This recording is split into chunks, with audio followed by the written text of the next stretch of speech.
Hello students. धीरे धीरे English सीखते हुए अब हम आगे बढ़ रहे हैं और आज हम पहुंच गए हैं पार्ट 10 पर। पार्ट 10 में आज हम पढ़ेंगे पास्ट कंटिन्यूअस टेंस। पिछले वाले पार्ट में मैंने आपको प्रेजेंट कंटिन्यूअस टेंस पढ़ाया था और आज हम पढ़ेंगे पास्ट कंटिन्यूअस टेंस। जैसा कि इसके नाम से ही पता चल रहा है, पास्ट मतलब भूतकाल, जो समय बीत गया, और कंटिन्यूअस कंटिन्यूअस वर्ड वही रहा के लिए, जिस तरह से मैंने प्रेजेंट में भी तुम्हें समझाया था। तो अब हम इसके बारे में आगे देखते हैं। इन वाक्यों की पहचान कैसे होती है कि वाक्य के अंत में रहा था, रहे थे, रही थी आदि शब्द आते हैं, मतलब काम हो रहा था। इसमें हम सबसे पहले अफर्मेटिव सेंटेंस देखेंगे। अफर्मेटिव में क्या है? आई, ही, शी, इट और सिंगुलर यानी एक वचन, इनके साथ हम वॉज का यूज करते हैं। ठीक है। और रहा के लिए क्या लगाएंगे? वर्ब की फर्स्ट फॉर्म में आईएनजी। ये सारी चीजें तुम्हें प्रेजेंट कंटिन्यूअस में बताई गई थी और उसी से रिलेटेड इसी में ही है। नेक्स्ट है यू, वी, दे, प्लूरल यानी बहुवचन। इनके साथ हम क्या लगाएंगे? वर, वर्ब की फर्स्ट फॉर्म में आईएनजी। याद रखना है, एक वचन के साथ वॉज, बहुवचन के साथ वर।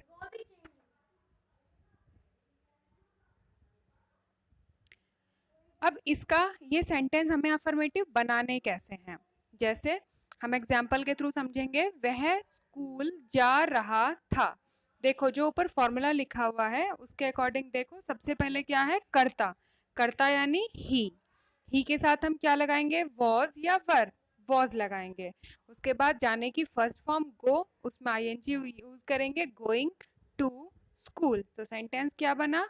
ही was going to school. Next example, हम खाना खा रहे थे। हम वी के साथ मैंने क्या बताया था? वर। खाने की ईट, ईट में आईएनजी जोड़ेंगे, eating food. We were eating food. ठीक है। अब नेगेटिव यानी नहीं वाले सेंटेंस। नहीं वाले में बिल्कुल वैसे ही, इसमें तुम्हें रूल्स की जरूरत ही नहीं है, तुम देखते ही पहचान जाओगे कि हमें क्या करना है। हम नॉट कब लगाते हैं? हमेशा हेल्पिंग वर्ब के बाद नॉट लगाते हैं। और यहाँ पर हेल्पिंग वर्ब क्या है? वॉज या वर। तो सेंटेंस में जहां भी वॉज या वर होगा उसके जस्ट बाद तुम्हें नॉट लगा देना है। जैसे वह स्कूल नहीं जा रहा था, वह की ही के साथ आप क्या यूज करेंगे? वॉज। वॉज के साथ, वॉज के बाद हम लगाएंगे नॉट गोइंग टू स्कूल। तो सेंटेंस हुआ he was not going to school. Negative के बाद क्या आएगा? इंटेरोगेटिव। इंटेरोगेटिव में जैसा कि हम पहले से ही पढ़ते आ रहे हैं कि दो केसेस होते हैं। फर्स्ट, अगर वाक्य क्या से शुरू हो, और दूसरा अगर वाक्य के बीच में प्रश्न सूचक शब्द हो। ये तो अब आप लोगों को टिप्स पर लट गए होंगे। तो पहला क्या है? अगर वाक्य क्या से शुरू हो। तो बताओ क्या करते हैं जब वाक्य क्या से शुरू होता है? सबसे पहले हेल्पिंग वर्ब लगाते हैं। तो यहाँ पर हेल्पिंग वर्ब क्या है? वॉज या वर।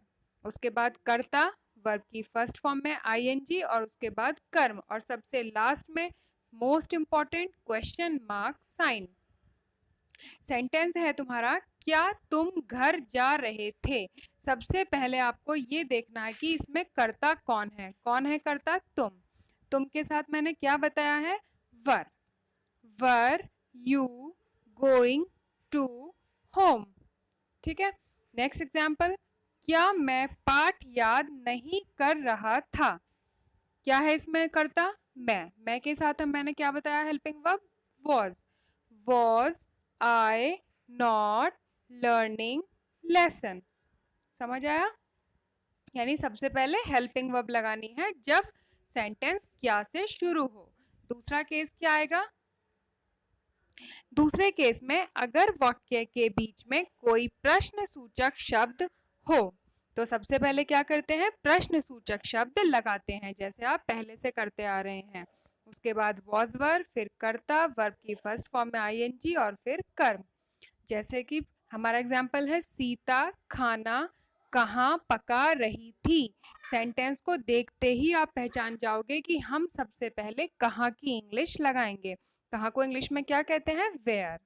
अब हमारा सब्जेक्ट है सीता। सीता क्या है, एक वचन। एक वचन के साथ कौन सी हेल्पिंग वर्ब लगेगी, वॉज।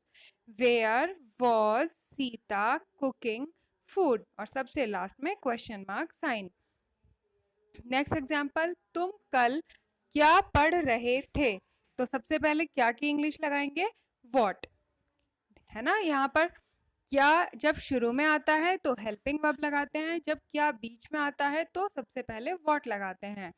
तुम को इंग्लिश में यू कहेंगे, यू के साथ हम हेल्पिंग वर्ब लगाते हैं were. What were you reading. अब कल कौन से वाला है, ये जो बीत गया, और जो बीत गया उस कल को हम कहते हैं येस्टरडे, और आने वाले कल को क्या कहते हैं, tomorrow. What were you reading yesterday. अब इन्हीं की प्रैक्टिस के लिए मैंने आप लोगों को कुछ सेंटेंस दिए हैं। देखो, जैसे फर्स्ट एग्जाम्पल है, मैं यहाँ सो रहा था। सबसे पहले हम देखेंगे कि ये सेंटेंस अफर्मेटिव है कि नेगेटिव है या इंटेरोगेटिव है। आप बताओ कौन सा है, अफर्मेटिव, क्योंकि इसमें ना तो नहीं है और ना ही इसमें कोई क्वेश्चन पूछा गया है। अफर्मेटिव सेंटेंस है तो इसमें करता क्या है, मैं को क्या कहते हैं, आई के साथ हमने कौन सी हेल्पिंग वर्ब लगाई थी, वॉज। I was. अब इसमें वर्ब देखो कौन सी है, काम क्या हो रहा है, सोना। सोने को इंग्लिश में क्या कहते हैं, स्लीप। ठीक है, स्लीप में आईएनजी जोड़ेंगे, स्लीपिंग। आई वॉज स्लीपिंग, यहाँ को कहते हैं here, HERE, here. I was sleeping here. तो इसी तरह से बाकी के सेंटेंस भी तुम्हें इंग्लिश में ट्रांसलेट करने हैं। ठीक है, हम नेक्स्ट पार्ट में नेक्स्ट टेंस करेंगे। इसी तरह से मन लगाकर अपना ये इंग्लिश का जो कोर्स है वो करते रहो। Thank you.